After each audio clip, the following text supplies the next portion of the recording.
right, shalom. Shalom, shalom. Hey, first and foremost, before I get started on this lesson, I want to give all praises, glory, infinite honor. Please fasten driver's seatbelt. Salakia. I want to give all praises, glory, infinite honors unto Yahweh, Bahashim Yahawashi, Bahashim Rikakwadash. Double honors to the apostles and elders of Great Millstone who taught me this truth and ruled well. And peace, blessings, and salutations unto the hopefully elect, as well as those that believe in the gospel. May you endure to the end, Lord willing. All right, and I'm just getting to another quick lesson today, all right, on development through discomfort, all right, or as they say in the world, all right, no pain, no gain, you see. So in this thing of ours, all right, being called back to your true nationality, for you so-called Negroes, Latinos, and Native Americans, who are the Israelites according to the Bible, all right, being refined, all right, putting off the old man, it's a process, all right. It's a lot of discomfort, all right, in order to be developed into the man, all right, that spiritual man that the Lord wants you to be, all right, which is why the title of this lesson is development through discomfort, all right, because the Lord puts us in a lot of uncomfortable situations, all right, a lot of, you know, things that we have to make decisions on, all right, what we call judgment calls, all right, in our everyday lives, all right, because we coming into a time, all right, to where we gonna have to make decisions, all right, we gonna have to trust the Spirit, all right, to allow us to make the right decisions, you see.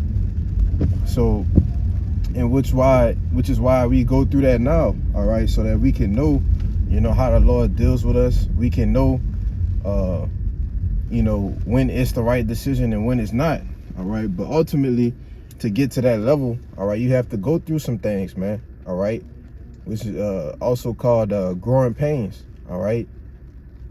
In order to gain, all right, you're gonna lose things, all right, and in order to grow, there's gonna be some painful things that you're gonna have to go through, all right. Some things more heavier than not, all right, but you know, each brother have their own testimony, all right, their own test to which they have to ultimately show, you know, hey, I'm down for the Lord, all right, or I'm ready for the Lord to chastise me, you see. Now I'm gonna start off with a few words, all right. This the word development in the online etymology. It says a gradual unfolding, a full working out or disclosure of the details of something, right? It says the internal, this the point, it says the internal process of expanding and growing. You see, it's the internal process of expanding and growing. And you know, the brothers did a beautiful video last night, brothers out there in Baton Rouge, you know, on leveling up, all right. And when you level up, all right, or grow, you know, it's gonna be some things that, you know, you have to go through, all right. If you know, you relate, which is why this truth is very, very relatable, all right, to the sports world, all right. When you want to get better at something, you have to work at it, all right, to perfect your craft, you see. Let's say you are a receiver in the NFL, wide receiver, right? You're great at running routes, all right? You're great at making defenders miss, all right? But your weak point is catching the ball in difficult areas. So what you gonna do, all right? You're gonna set up a training station or obstacles, all right, to enhance your catching in traffic, all right, as they call, all right? To make your hands better, you're gonna work on your catching skill, you see? So when you liken that to the truth, say you're weak, all right, in the history. Well, in my spare time, in my leisure time, I'll study the history more, all right? I'll go through more history, all right? Learn more history, all right? Which is all a part of developing, all right? It's all a part of growing, you see? It says, I believe that was it, all right? Let me see. Bear with me. Right, and when you go into the word develop, all right, it just means to unfold, all right, to unfold, all right. So really, You just unfolding, you know, your real you, all right, the real you, all right, when you develop, because it's something that's already been inside of you, all right. You just making it come out of you, man. You see? And I want to get that word discomfort, okay, because the Lord, you know, ultimately the hopeful elect, all right, is not going to be comfortable here, all right. We're not going to be settled and rested, all right, in our captivity, all right, because we know we have something much greater to come. It says a misfortune or adversity.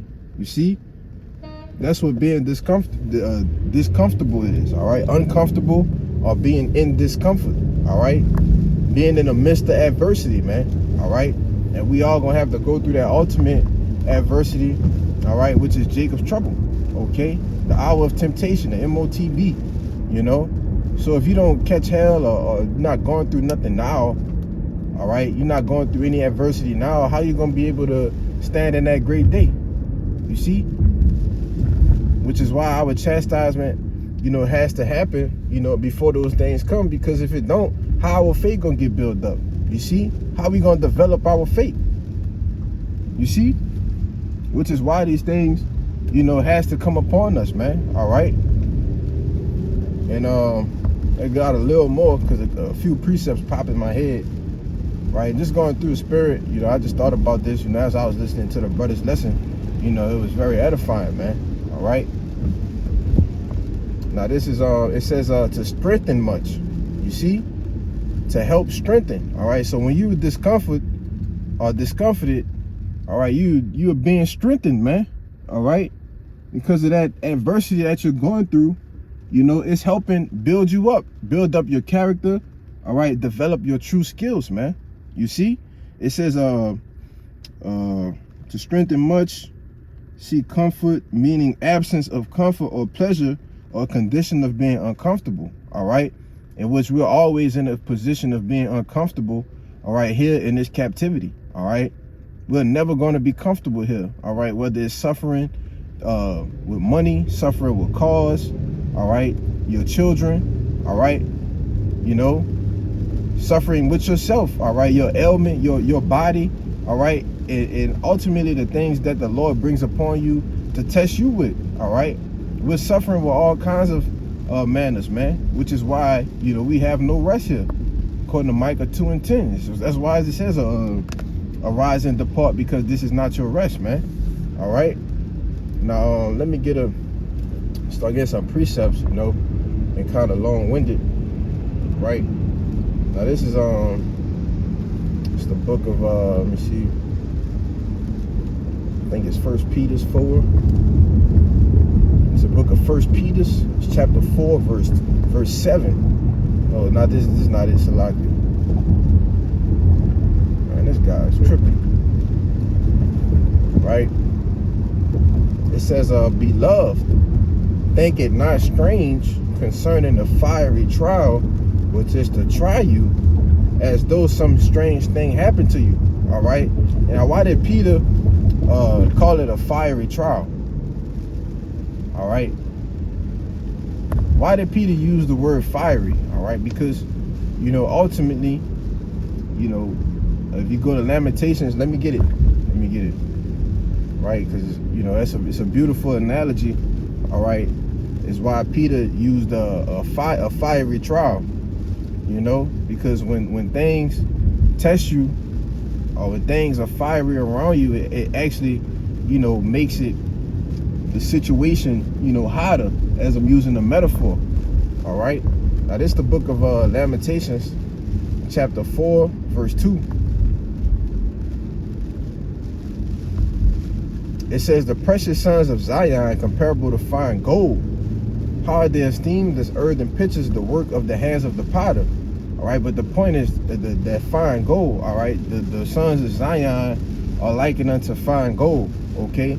So when you go back to the 1 Peter 4 and 7, all right, gold is actually what's being, the fire that's being put to it, all right?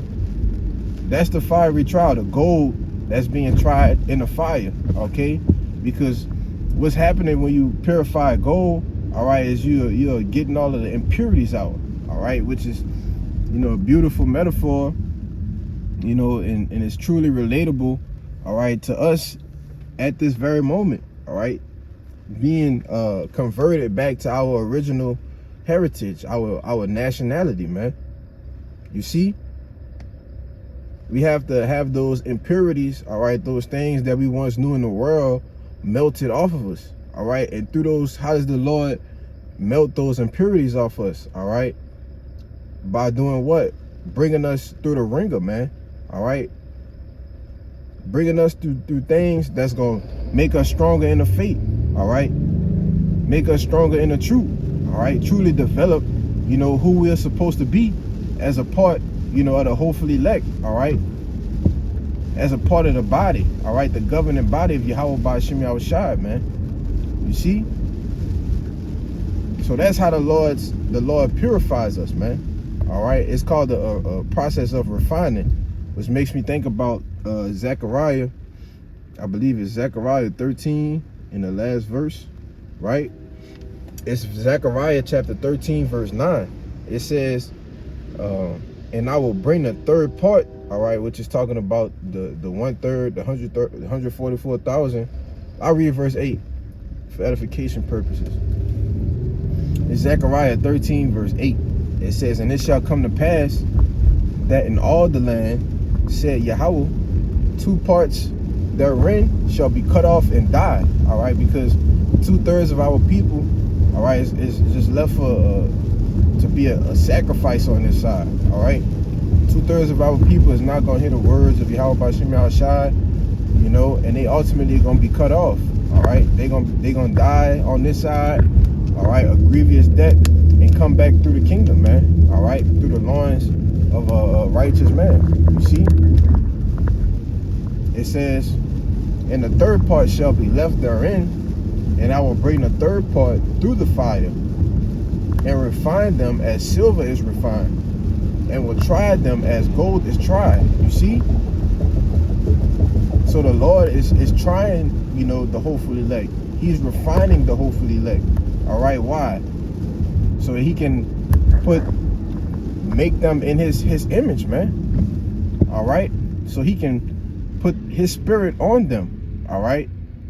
You see? It says, and they shall call on my name, and I will hear them. I will say, it is my people, and they shall say that Yahweh Ba'Shem Yahushua is my power. All right, because those are the ones who are deemed for salvation, man. So it's only right that the Lord refines them. Let me get this word refine. All right, it says to bring or reduce to a pure state or a condition of purity as full as possible. You see? So that's what the Lord is doing, all right, purifying us, man. It's a purification process, you see. And there are stages, all right, developmental stages to being purified, all right.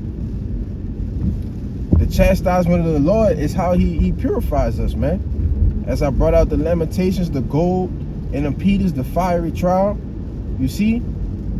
Because during the fiery trial things, you liken yourself in the gold, all right. When that gold is getting purified, all right, that heat that is getting put on that gold is hot, all right, which makes us what? Uncomfortable, all right. Because when you put pressure on a diamond, what it's gonna do is either gonna, like they say in the world, either you're gonna turn into pressure makes diamonds or pressure bursts pipes, man. You see? When that hell come, all right, and you start receiving the chastisement of the Lord, man, either it's gonna burst your pipe, all right, or it's gonna make you shine like a diamond, man. And it's on you, all right, to pray that and have the spirit that the Lord allow you to continue in the faith, man.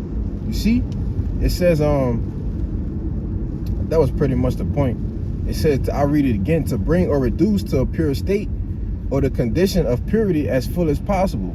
All right, and that's what the Lord is doing to the 1/3, all right, the hopefully elect of the nation of Israel, all right, refining them. You see? So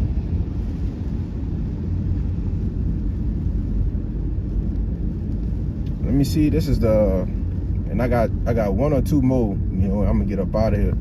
All right, this is I believe it's Sirach 2 and 4. It's the book of Sirach, chapter 2, verse 4. All right, it says, "Whatsoever is brought upon thee, take cheerfully." All right, why do we take it cheerfully? All right, because we know that the Lord is chastising us to build us up, man. You see, it says, "And be patient when thou art changed to a lower state." Because why? Through the trying of your faith, work at patience. All right, and patience, hope, and you know, so on and so forth, as it says in Romans, roughly paraphrasing.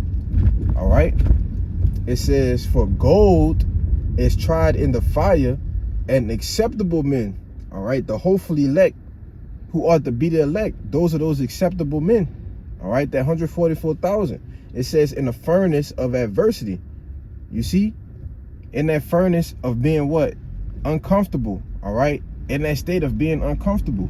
All right, because we know at the end of the day, through this the spirit and power of Yahweh Shem Yahushua, according to 1 Corinthians 10 and 13, that he not going to chastise us more than we can handle. All right, and he always going to make a way for us to escape it. It's just on us to bear it and to go through it so that we can be built up, man. All right, so that we can be developed. You see, it says, "For gold is tried in the fire, and acceptable men in the furnace of adversity." You see, and that's what we are today. All right, being tried in that fire, because ultimately, you know, when things pop off, all right, and SHTF, all right, it's gonna be known who the Lord was dealing with. All right, it's gonna be known who the Lord gonna deliver, who the Lord gonna keep a hedge of protection around. All right, those who was worshiping him in sincerity and truth, all right, and building their faith up, all right, through their discomforts, all right, through their adversity, through their purification process. All right, now, it's a book of 2nd Esdras. It's chapter 16, verse 73. It says, "Then shall they be known who are my chosen." You see how that gold was tried in the fire, and acceptable men in the furnace of adversity. This is the for those who endure that chastisement. All right, it says, oh, that made me think about another scripture. I might have to get it after I read this one. It says, "Then shall they be known who are my chosen, and they shall be tried as gold in the fire."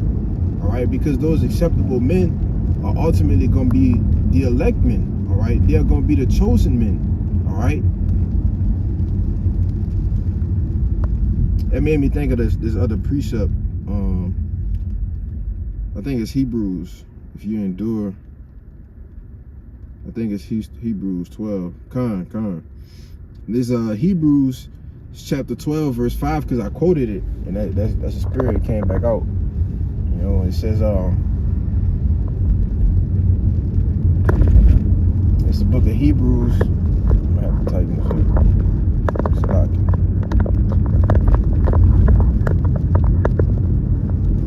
All right, this is the book of Hebrews.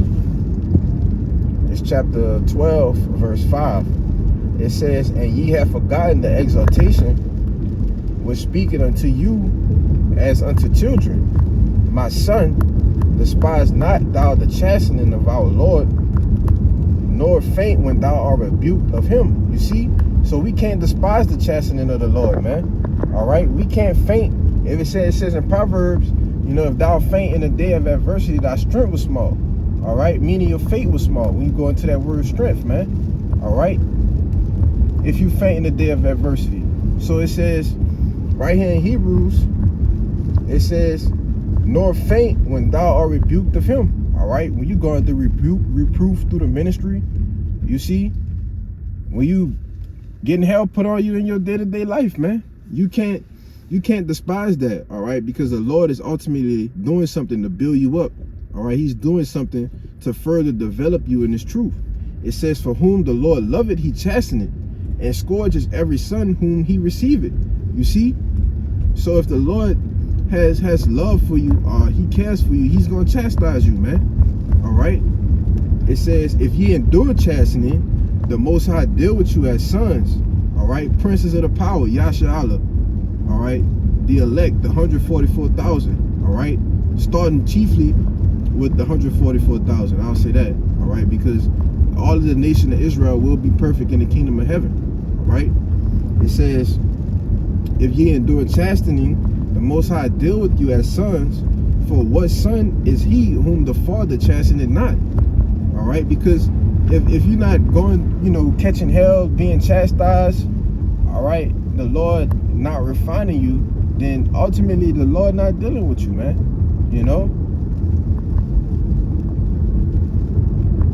That's it. You see, if the Lord not trying you, if he not refining you, man, all right, if you just going about willy-nilly, all right, not putting off the old man, it's just no struggle, all right, it's just no fight, then how you going to endure the last times, man? All right, the latter times, all right, in Jacob's trouble and different things of that sort. How you gonna know to trust the spirit, man? You see? But that was pretty much the point, man. It's just growing pains, all right, to be ultimately developed, all right, how the Lord wants you to develop in the ministry, all right, in your day-to-day life. You have to go through the growing pains of it, man. You have to without, like I said earlier, there's no pain, no gain, man. All right, and yeah, this walk can get difficult sometimes, but as I quoted earlier in that 1 Corinthians, you know that ultimately the Lord is gonna make a way to escape. All right, that's always light at the end of the tunnel. You see, so you can't really have it to where you just all beating yourself up about different things, man. But Lord willing, this lesson was edifying, right? And call Lord Yahweh Bashim Yahushai Bashim Kakwadash, and double honors to the apostles and elders, a great millstone. Peace, blessings, and salutations to the hopefully elect. Right, keep enduring, and until next time, I say shalom.